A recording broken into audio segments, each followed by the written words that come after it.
Tumenye Bibiliya.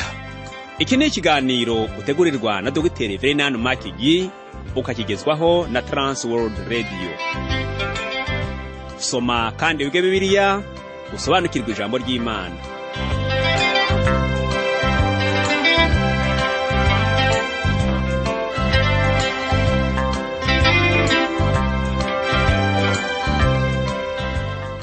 Uraho neza nshuti muvandimwe uteze amatwi ikiganiro Tumenye Bibiliya. Amahoro y'Imana nabane nawe. Kaze muri iki kiganiro ugezwaho nanjye Parfait Ntamvutsa.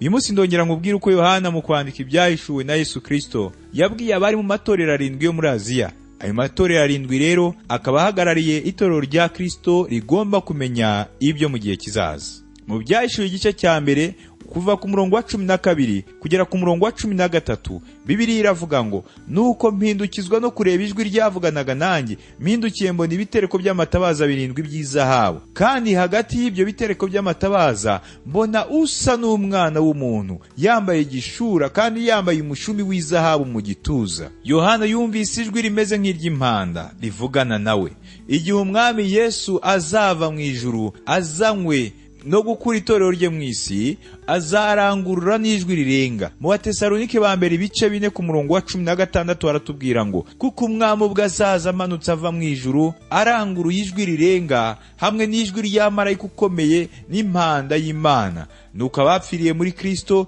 nibo bazabanza kuzuka. Ijwi rya Kristo rizamera nk'iry'abamarayika benshi kandi rizamera nk'iry'impanda. Kandi uko niko tubibwirwa no muri uyu murongo. Iryo rero niryo rizaba ari ijwi rya Kristo wenyine. Ntazakenera amajwi y'abamarayika ngo bamufashe kuzura abantu be bapfuye. Mbega ukuntu bishimishije kubona umwami Yesu Kristo muri iyi shusho. Iri ni iyerekwa ryusa n'umwana w'umuntu wambaye igishura kandi yambaye umushumi w'izahabu mu gituza. Iki gitereko cy'amatabaza 7 kitwibutsa ihema ry'ibonaniro. N'ihema hariyo igitereko cy'amatabaza gifite amashami 7. Naho hano mu Byahishuwe tuhabona ibitereko 7 by'amatabaza bitandukanijwe. Kandi ibitereko 7 by'amatabaza bihagarariye amatorero 7 nk'uko biboneka mu Byahishuwe gice cya mbere ku murongo wa 20. Umwami Yesu yaravuze ngo nige mucyo w'isi, unkurikira ntazagenda mu mwijima na hato, ahubwo azaba afite umucyo w'ubugingo. Aya magambo tuyasoma muri Yohana 8 ku murongo wa 12. Hano rero tubona umwami Yesu Kristo ashushanywa nk'umutambyi wacu mukuru. Ibishura bye ni nk'iby'umutambyi mukuru. Ibyo wabibona mu Kuva igice cya 28 kuva ku murongo wa 2 kugeza ku murongo wa 4. Ibishura batubwira hano bishushanya gukiranuka kwa Kristo. Muri we nta cyaha kibamo kandi ntiyigeze amenya icyaha. Naho umushumi batubwira hano usobanura imbaraga, usobanura ko urubanza rwa Kristo ari ukuri. Tugomba kwemera umutambyi wacu mukuru uhagaze hagati y'aya matorero 7. Ariho acira amatorero urubanza, ariho acira urubanza bizera abamenyesha ko umucyo uzakomeza kurasa. Nshuti yanyu, ni ingenzi cyane kumenya uko umurimo wa Kristo umeze uyu munsi. Iyi ni ingingo nifuje kwandikaho kuva kera. Numva nifuza cyane kuzandika kubirebana n'umurimo wa Kristo muri iki gihe, bitewe nuko nkomeza kumva ibinyoma bivugwa ku murimo Kristo yaba ari gukora muri iki gihe. Nshuti yanjye, ndagira nkubwire ko ibyanditswe bitigeze biduhisha ku murimo Kristo yaba ari gukora uyu munsi, kuko bitubwira neza imirimo 3 Kristo ari gukora uyu munsi. Umurimo wa mbere Kristo ari gukora uyu munsi ni ukudusabira. Kristo niwe mutambyi wacu mukuru, ahagaze ku gicaniro cy'izahabu cyo mu ijuru, aho niho ari ngo adusabire. Ibyo wabisoma mu Baheburayo ibice 7 ku murongo wa 25. Uyu murimo ari kudukorera kandi ni umurimo w'igiciro, ni umurimo mwiza cyane. Umurimo wa kabiri Kristo ari gukora uyu munsi ni ukudukiranura imbere y'Imana. Ava hera cyane agahagarara ku gikarabiro, aho niho yogereza ibirenge by'abantu be, akoze ibyaha by'abantu bihannye. Abakristo nabo burya baracumura kandi ibyo byaha byabo bigomba gukurwaho kugira ngo bakomeze kugirana ubusabane na Yesu. Mu rwandiko rwa mbere rwa Yohana igice cya mbere ku murongo wa 9 niho havuga ngo ariko nitwatura ibyaha byacu niyo yo kwizerwa kandi kirandukira kutubabarira ibyaha byacu no kutwezaho gukiranirwa kose. Uyu munsi Kristo yambaye umushumi hamwe n'umwitero ndetse afashe n'ibase. Ari harakora umurimo wo kudukiranura cyangwa kudutunganya. Mu rwandiko rwe rwa mbere Yohana yaravuze nanone ngo bana banjye bato bandikiriye ibyo kugira ngo mudakora icyaha. Kristo yifuza ko tutacumura. Sinzi nkawe ariko ngewe byarananiye, kandi mu by'ukuri ntabwo ndabona umuntu udacumura. Ariko Yohana yaravuze ngo Icyakora nihagira umuntu ukora icyaha, dufite umurengezi kuri Data wa twese. Aya magambo yanditse muri Yohana wa mbere igice cya 2 ku murongo wa 1. Kristo niwe murengezi wacu. Ibi bisobanura ko Kristo ari mu ruhande rwacu, aratuvuganira igihe cyose Satani atureze, kuko Satani ari we murezi w'abizera. Hari undi murimo nanone Kristo ari gukora nubwo utazwi cyane. Ni umurimo uboneka hano mu Byahishuwe igice cya 1. Kandi ntekereza ko ariyo mpamvu iki gice cya 1 cy'Ibyahishuwe kitazwi na benshi cyane. Muri iki gice cya 1 cy'Ibyahishuwe batubwira ko Kristo ari gukora umurimo wo kutureberera. Inshuti yanjye, nukuri rwose ko umurimo Kristo ari gukora uyu munsi uboneka cyane mu byanditswe. Yazamutse mu ijuru kandi yicaye iburyo bw'Imana, ariko kandi ntabwo yicaye ubusa. Iyo tubwiye ngo yicaye, biba bisobanuye ko yarangije umurimo wo gucungura umuntu. Yapfuye ku musaraba kugira ngo adukize, kandi ari mu ijuru kugira ngo akomeze kudukiza. Ntekereza ko uyu munsi Kristo ahuze cyane, kuko agerageza kudukiza kurusha uko yabikoze akiri hano mu isi. Urabona rero ko Kristo afite imirimo 3 ari gukora uyu munsi. Kristo ari aradusabira, ari kudukiranura n'Imana, ariho kandi aratureberera. Noneho rero, umurimo wa Kristo wo kutureberera niwo tugiye kuganiraho muri kano kanya. Uyu munsi Kristo ari he? Umurongo twasomye mu Byahishuwe igice cya 1 ku murongo wa 13 utubwiye ko ahagaze hagati y'ibitereko by'amatabaza. Mu gitabo cyo Kuva tubonamo iby'igitereko cy'amatabaza gikozwe mu izahabu. Iki gitereko cyari kimwe mu bikoresho byiza cyane byabaga mu ihema ry'ibonaniro. Iki gitereko cyari gikozwe muri zahabu iremereye, kandi ku ruhande rumwe rw'iki gitereko hariho amashami 3 no ku rundi ruhande hariho amashami 3. Yose hamwe akaba amashami 6 y'amatara. Aya matara yashushanyaga umwuka wera. Hanyuma igitereko cy'amatabaza gikozwe muri zahabu kigashushanya Kristo, kikavuga ubwiza bwe n'ubumana bwe. Kristo yohereje umwuka wera mu isi. Uko niko n'igitereko cyafataga amatara, maze ayo matara nayo agahishura ubwiza n'icyubahiro bya cya gitereko. Iyi rero ni nayo shusho tubona muri iki gitabo cy'Ibyahishuwe. Nizera ko umwuka wera ahishura Kristo mu bwiza bwe bwose no mu cyubahiro cye, maze ukabasha kumureba, ukamenya nuko akureberera. Inshuti yanjye, ndakubwira ko iyi nyigisho atari ya none gusa, ahubwo nuko usanga abantu tudashaka ko hari uwatureberera. Ariko mu Byahishuwe tubona Kristo agendera hagati y'ibitereko by'amatabaza, ari akora umurimo wo kutureberera. Mu ihema ry'ibonaniro, umutambyi mukuru niwe wenyine witaga ku gitereko cy'amatabaza, abandi batambyi bagakora ibindi. Umutambyi mukuru niwe wenyine wacanaga iki gitereko cy'amatabaza. Yagisukagaho amavuta maze agacana amatabaza akiriho. Itabaza rimwe ryatangiraga gucumba umwotsi, kandi rikaba ritakiri gutanga umucyo mwiza, niwe wenyine wabashaga kongera gucana neza iryo tabaza. Uko niko n'uyu munsi Umwami Yesu ari kugendera hagati y'amatabaza. Ari hagati mu itorero rye ahindura abantu kuba bizera. Ari arakora imirimo itandukanye, yongera intege abananiwe. Muri Yohana igice cya 15 batubwira ko Kristo yita ku mashami meza ariyo bizera kugira ngo arusheho kwera imbuto. Imwe mu mpamvu ituma yemera ko tunyura mu mibabaro no mu bigeragezo byo mu isi ni ukugira ngo asorome imbuto ku mashami yacu, ndetse ngo dukomeze kwaka. Ni Kristo umena amavuta ku matabaza, kandi ayo mavuta asobanura umwuka wera. Maze kurambirwa n'abantu basigaye bavuga ngo mwuka wera kora ibi na biriya. Nshuti yanjye, Yesu Kristo niwe mutwe w'itorero, niwe wohereje umwuka wera mu isi. Yavuze ko igihe umwuka wera azaza, azakora iby'ukuri, ntabwo azakora ibintu bishaje ibyo wowe nanjye dushaka ko akora, ahubwo umwuka wera akora ibyo Umwami Yesu yamutumye gukora mu isi. Kristo niwe mutwe w'itorero. Umwami akeneye urumuri, kandi niwe ukongeza umwuka wera kuri twe, maze umwuka wera akarekura urumuri mu buzima bwacu. Niba hari urumuri ruva mu nyigisho zanjye, nta handi ruba ruturutse atari ku mwuka wera. Niwe soko y'urwo rumuri. Nta rumuri na rumwe rushobora guturuka muri parfait ntambutse. Ibi ni ibintu namaze kumenya. Nanone kandi Kristo hari undi murimo akora. Niwe ukongeza itabaza kugira ngo rirekure urumuri rwiza. Iyo itabaza ritari kurekura urumuri rwiza, rikarekura imyotsi, Umwami Yesu niwe uri kongeza. Ibi nibyo Yohana yashakaga gusobanura ubwo yavugaga ko icyaha cyicisha. Ibyo wabisoma muri Yohana wa mbere igice cya 5 ku murongo wa 16. Nshuti yanjye, je nawe dushobora gushyirwa ku ruhande. Mbega ukuntu hari abantu benshi bashyizwe ku ruhande. Nzabavuga butumwa, abakuru b'amatorero, abadiyakoni hamwe n'abarimu ba Sunday school bashyizwe ku ruhande. Kristo yabashyize ku ruhande kuko ari kugendera hagati y'ibitereko by'amatabaza, akeneye ko abizera bose bamurika. Mu Byahishuwe igice cya mbere kuva ku murongo wa 14 kugera ku murongo wa 15, Bibiliya iravuga ngo umutwe we n'umusatsi we byeraga nk'ubwoya bw'intama bwera cyangwa nka shelegi, n'amaso ye yasaga n'ibirimi by'umuriro, ibirenge bye bisa n'umuringa w'umuteke utunganijwe n'umuriro wo mu ruganda, n'ijwi rye ryari rimeze nk'iry'amazi menshi asuma. Ngo umutwe we n'umusatsi we byeraga nk'ubwoya bw'intama bwera. Ibi bisobanura ko Kristo abaho iteka ryose, niwe nyiri ibihe byose. Haleluya! Ibyo nanone wabisoma muri Daniyeli igice cya 7 ku murongo wa 9. Ngo n'amaso ye yasaga n'ibirimi by'umuriro.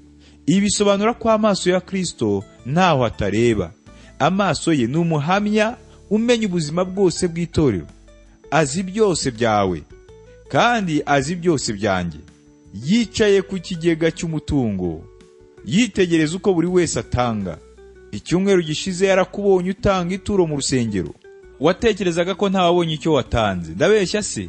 Nanone kandi amaso ye yarebaga na Simoni Petero igihe yamwihakanaga. Nyuma yo kumwihakana, Petero yagiye hanze ararira. Nshuti yanjye, yaba byashobokaga ukareba amaso y'umukiza wawe uyu munsi. Ni ukuri rwose ko Kristo ariho atureba uyu munsi. Twasomye nanone ngo ibirenge bye bisa n'umuringa w'umuteke utunganijwe cyangwa uyagijwe. Umuringa ni ishusho y'urubanza. Igicaniro cyo mu muringa cyari hanze y'ihema ry'ibonaniro, cyashushanyaga umurimo wa Kristo hano mu isi ubwo yapfaga ku musaraba. Icyo gihe nibwo Kristo yishyizeho urubanza rwari rukuriho, yishyiraho n'urubanza rwanjye rw'ibyaha, kandi n'uyu munsi ahana abantu be bacumura. General Nathan Twining niwe watanze itegeko ko bohereza bombe atomike muri Hiroshima na Nagasaki. Nyuma yaje kuba umugaba mukuru w'ingabo za Leta Zunze Ubumwe za Amerika, maze ku itariki ya 10 Ukuboza mu 1959 yohereza indi bombe atomike, kandi iyi bombe nayo yateje ingaruka zikomeye nk'uko byabaye kuri bombe ya mbere. General Nathan Twining yarekuye iyi bombe kuko yashinjaga Ubufaransa n'ibindi bihugu by'i Burayi ko byatereranya Amerika ku nshingano bari bafite zo kurinda umutekano w'isi mu muryango witwaga NATO. Nubwo kurekura izi bombe kwa General Nathan Twining kumvikanaga, ntibyabujije ko biteza ingaruka zikomeye mu isi, ariko kandi byatumye Amerika yubahwa cyane mu mahanga, kuko igihe perezida wa Amerika witwaga Eisenhower yajyaga i Burayi bamwakiriye neza ku buryo ataramenyereye. Kubera iki? Kuko iteka ryose umutima w'umuntu utinya igihano. Abanyaburayi bari batinye cyane Amerika kubera ibyo General Nathan Twining yari amaze kubakorera. Nshuti yanjye, umutima w'umuntu utinya igihano, ariko kandi uhora wishakira n'amategeko yo kugenderaho. Iyo ni nayo mpamvu usanga abakristo benshi bashaka kubaho kubw'amategeko aho kubaho kubw'ubuntu. Niba ubihakana, uzaye nk'umukristo amategeko make ashobora kugenderaho, uzabona uburyo bizamushimisha. Nyamara ingaruka nuko bene ayo mategeko aba ari nk'ubufasha bw'igihe gito kuri uwo mukristo. Uwo mukristo aba yibwira ko aya mategeko yamukiza. Iyi ni nayo mpamvu umurimo wa Kristo wo kutureberera utazwi na benshi mu itorero rya none, kuko abakristo benshi bitwaza amategeko ariko bakibagirwa ko bariho kubw'ubuntu bwa Kristo. Nshuti yanjye, Kristo afite umwanya w'umucamanza mu itorero, kandi ntacu rwakibera. Ntabwo yirengagiza ibyo abona, nta nubwo ashobora guhuma amaso ku cyaha cyangwa ikindi kibi cyose. Icyo asaba abantu be nta kindi ni ukwihana.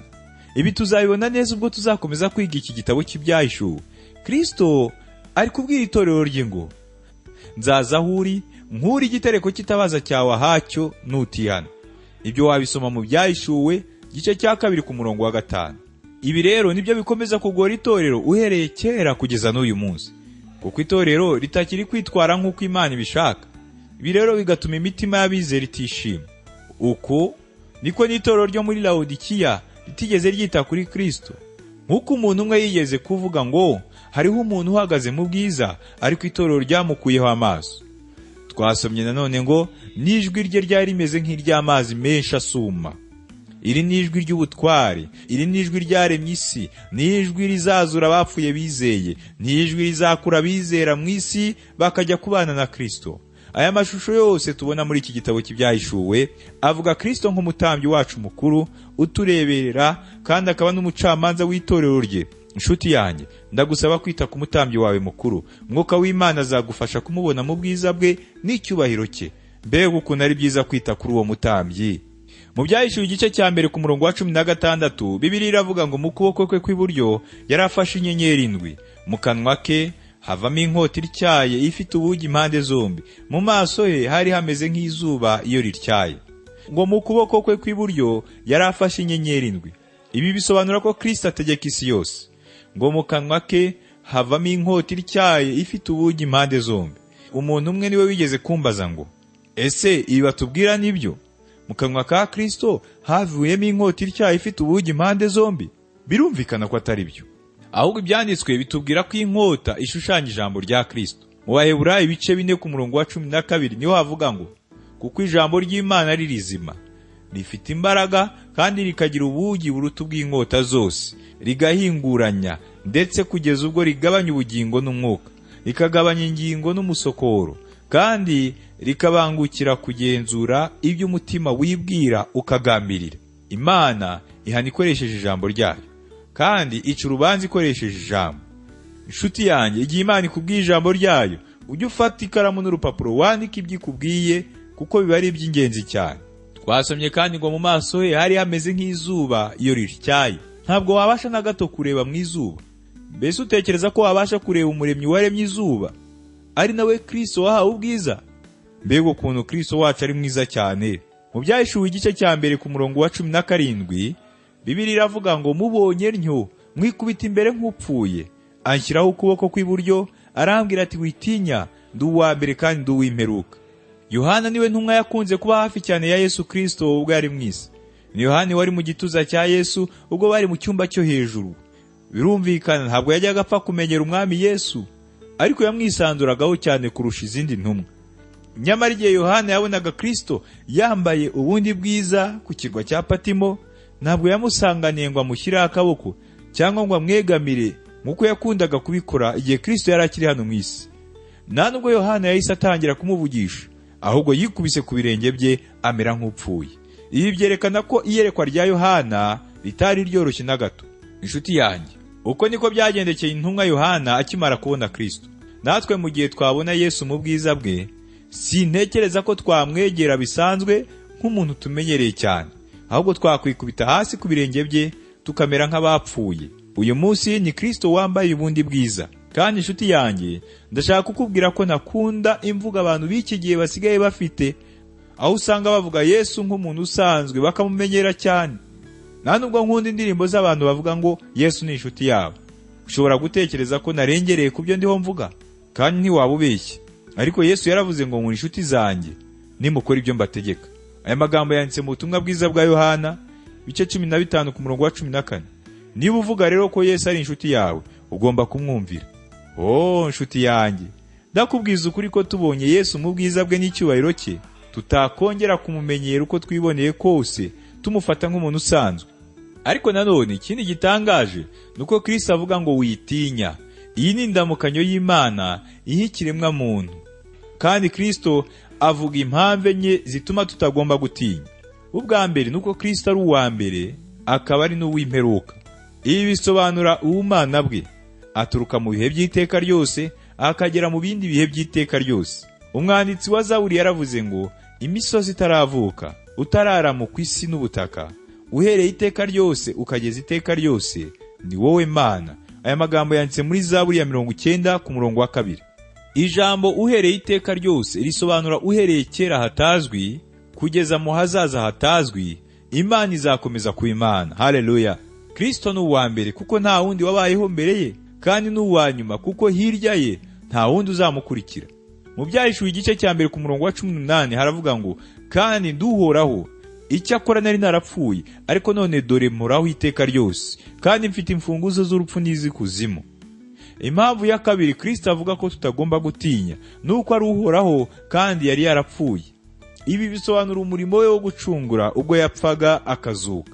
Benshi muri twege turacyafite urwikekwe, duhora dufite ubwoba kuko igihe icyo ari cyo cyose umuntu ashobora kudutunga agatoki akavuga ngo uri umunyabyaha. Nibyo rwose ko turi abanyabyaha. Ariko Pawulo yasobanuye iby'iki kibazo mu Waroma 8 ku murongo wa 34, aho yavuze ngo ninde uzaziciraho iteka? Ni Kristo Yesu ari wazipfiriye, ndetse akaba yarazutse ari iburyo bw'Imana dusabira. Nshuti yanjye, nta wahangara kugucira urubanza. Mbese ni Kristo kandi ari wagupfiriye? Mbese ujya umbonaho amakosa? Ujya uvuga ko ndi umunyabyaha? Ndashaka kumenya yuko Kristo yampfiriye kandi yazutse mu bapfuye. Yazutse kugira ngo yerekane ko nkuweho ibyaha kandi ko mbabariwe, ndetse ku munsi umwe nzajya mu ijuru. Kandi uyu munsi Kristo ari iburyo bw'Imana. Mbega ukuntu ari byiza, aho nta kindi ari gukora usibye kunsabira gusa. Ariho aransengera. Ibi ni nabyo tugiye kureba ku mpamvu ikurikira. Impamvu ya gatatu Kristo avuga ko tutagomba gutinya, nuko ariho none kandi azahoraho iteka ryose. Ibi bisobanura Kristo uko ari none. Ntabwo ari umucamanza gusa, ahubwo aranadusabira. Mbega ukuntu tumukeneye. Impamvu ya kane Kristo avuga ko tutagomba gutinya, nuko afite imfunguzo z'urupfu n'iz'ikuzimu. Imfunguzo zisobanura ububasha n'ubutware. Uyu munsi Yesu afite ububasha ku rupfu, kuko yapfuye akazuka. Ikuzimu mu Kigiriki bisobanura isi itabonwa. Bishobora gusobanura imva, aho umubiri w'umuntu ubikwa, cyangwa ahantu ubugingo bw'umuntu bujya. Nshuti yanjye, jye nawe ntitugomba gutinya, kuko Yesu afite imfunguzo z'urupfu. Niwe ushobora kudukiza ubwoba bw'urupfu. Ingingo tugezeho yerekana uburyo Ibyahishuwe bigabanyije mu bihe bitandukanye. Imirongo ikurikiraho tugiye kuganiraho itubwira uko igitabo cy'Ibyahishuwe kigabanyijemo hakurikijwe uko ibihe byagiye bisimburana. Iki gitabo cy'Ibyahishuwe kikaba kigabanyije mu bihe bitatu: igihe cyahise, igihe cy'ubu n'igihe kizaza. Muri kano kanya biraza kungora kubigusobanurira neza, ariko uko tuzagenda turushaho kwiga iki gitabo niko uzarushaho gusobanukirwa ibihe bitandukanye bigabanyijemo iki gitabo cy'Ibyahishuwe. Fata Bibiliya yawe dusomere hamwe amagambo dusanga mu Byahishuwe gice cya mbere ku murongo wa 19. Bibiliya iravuga ngo, nuko wandika ibyo ubonye n'ibiriho n'ibiri bukurikireho hanyuma. Icya mbere turasomye ngo, nuko wandika ibyo ubonye. Kugeza hano nibiki Yohana yari amaze kubona? Yari yabonye Kristo mu bwiza bwe. Nshuti yanjye, ndacyakwibutsa ko iki gitabo cy'Ibyahishuwe kivuga kuri Kristo by'umwihariko. Kristo wambaye ubundi bwiza niwe nsanganyamatsiko nkuru y'iki gitabo. Nshuti yanjye, we kwerekeza amaso yawe ku batwara amafarashi cyangwa abandi bantu bakomeye, kuko abo ngabo ari igihe gito cyane. Ahubwo utumbire Umwami Yesu Kristo. Niwe wenyine wahozeho, uriho kandi azahoraho. Niwe udahinduka uyu munsi kugeza iteka ryose. Yohana rero yagombaga kwandika iyerekwa yari yagize kuri Kristo. Cya kabiri twasomye ngo nibiriho. Nibiki biriho? Ni ibintu byose birebana n'itorero. Kandi ibi batubwira hano Yohana yabyeretswe kera, none tugeze mu kinyejana cya 21. Ibyo birebana n'itorero bikaba biboneka mu Byahishuwe kuva ku gice cya kabiri kugera ku gice cya gatatu. Icya gatatu twasomye ngo nibiri bukurikireho, cyangwa se ibyo Yohana yari agiye kubona mu kanya kari imbere. Ibi byose ni gahunda ya Yesu Kristo, kandi tuzabona ko itorero rizajya mu ijuru. Kandi tuzabona ko itorero rizajya mu ijuru. Ubwo nibwo tuzabona ibizabera mu isi nyuma y'uko itorero rizaba rimaze kuzamurwa. Iyi gahunda ya Kristo iboneka mu Byahishuwe kuva ku gice cya 4 kugera ku gice cya 22. Reka noneho turebere hamwe ibyerekeranye n'ubusobanuro bw'inyenyeri 7 n'ibitereko by'amatabaza 7. Turasoma mu Byahishuwe igice cya mbere ku murongo wa 20. Haravuga ngo, n'ubwiru bw'inyenyeri 7 izo mbonanye mu kuboko kwanjye kw'iburyo n'iby'ibitereko by'amatabaza 7 by'izahabu. Dore izo nyenyeri 7 nizo bamarayika bayo matorero 7, naho ibitereko by'amatabaza 7 nibyo matorero 7. Ngira ngo urabibona neza ko Yohana agerageza gusobanura ibintu neza cyane aho yakoresheje imvugo shusho. Ibi yabikoze kugira ngo afashe abasomyi gusobanukirwa ibyo yashakaga kwandika. Ibi ni ibihinyuza abantu bavuga ko igitabo cy'Ibyahishuwe kizimije. Twasomye ngo ubwiru bw'inyenyeri 7 n'ibitereko by'amatabaza 7. Ubwiru mu byanditswe bisobanura ibanga ryejejwe ritigeze rihishurwa. Kandi koko ibi ntabwo byigeze bihishurwa mbere y'uko Yohana byerekwa, ariko tubona ko nyuma byaje guhishurirwa Yohana. Intumwa Yohana niwe wenyine wabashije kubona ubwiza bwa Kristo. Ushobora kubaza ngo, mbese Paulo we ntabwo yabonye ubwiza bwa Kristo. Mbese n'iki yabonye? Pawulo yavuze ko yabonye umucyo uvuye mu ijuru urusha uw'izuba. Ibyo wabisoma mu Byakozwe n'Intumwa igice cya 26 ku murongo wa 13. Jewe ntabwo nashobora kureba mu zuba, kandi ntekereza ko Pawulo atari kubasha kureba Kristo mu bwiza bwe bwose. Yariko yarazi neza ko yariho areba yari Kristo. Wibuke ko uwo mucyo watumye Pawulo anahuma igihe gito. Ibi rero biduhamiriza ko intumwa Yohana ari we wenyine wabashije kureba ubwiza bwa Kristo. Twasomye kandi ngo inyenyeri 7 zifitanye isano n'abamarayika 7. Inyenyeri zisobanura ububasha. Muri Yuda ku murongo wa 13 abahakanyi bitwa inyenyeri zizerera. Ijambo marayika mu bisanzwe risobanura intumwa. Iyi ntumwa ishobora kuba ari umuntu cyangwa ari marayika. Ishobora kuba ari marayika w'intumwa uturutse mu ngabo nyinshi z'abamarayika bo mu ijuru, cyangwa iyo ntumwa nkubwira ikaba ari umuyobozi cyangwa umwigisha wo mu itorero runaka ryo mu isi. Nkunda gutekereza ko iyi ntumwa batubwira hano ishobora kuba ishushanya abapasitori bo mu matorero 7 bakomeza kutubwiraho mu Byahishuwe ibice 2. Nkunda kumva pastori rimwe na rimwe bamwita marayika, ariko kandi sinirengagiza ko hari n'abandi bamwita ayandi mazina. Ariko nyemerera jewe mwite marayika kuko ari intumwa y'Imana, abitewe n'uko abatambutse ubutumwa bw'Imana ku bantu. Twasomye kandi ngo ibitereko by'amatabaza 7 nibyo matorero 7. Ibitereko by'amatabaza 7 bishushanya amatorero 7 yo muri Aziya nk'uko tuzabibona, kandi aya matorero 7 ashushanya itorero rya Kristo muri rusange, ari naryo mubiri we. Nk'uko maze kubikumenyereza, ngiye incamake y'ibyo twaganiriyeho, kuko nzi neza yuko bijya bifasha kuri bamwe tuba tutatangiranye. Twabonye ko Ibyahishuwe Yohana bivuga kuri Kristo mu bwiza bwe. Yohana yeretswe ibigiye kuzaba, ndetse ahabwa n'ubutumwa Imana yashakaga kugeza ku matorero 7 yo muri Aziya. Aya matorero akaba ashushanya itorero rimwe, ari naryo mubiri wa Kristo. Reka dusenga Imana. Mana, ndagushimiye ko wahishuriye itorero ryawe ibigiye kuzaba mu isi. Ikiruta byose ukazarinda iryo torero ibyago n'amakuba bigiye kuza. Icyo nsabira utarakwizera nuko yamenya rwose adashidikanya ko muri wowe ari wo honyine hari agakiza no kudapfa. Bisenze mu izina rya Yesu Kristo umwami wacu. Amen. Urakoze gutega amatwi ikiganiro cy'uyu munsi. Ubutaha ningaruka nzakubwira uko Kristo yahaye ubutumwa Yohana ngo amenyeshe amatorero 7 yo muri Aziya nto ibyerekeranye n'uko bagomba kwitwara. Kwikubitiro tubona urwandiko Kristo yohereje itorero rya Efeso. Mbese niki cyari muri uru rwandiko? Naho ubutaha mu gusoza ariko umwami arakubwira ngo dore ndaza vuba, hahirwa uwitondera amagambo y'ubuhanuzi bw'iki gitabo.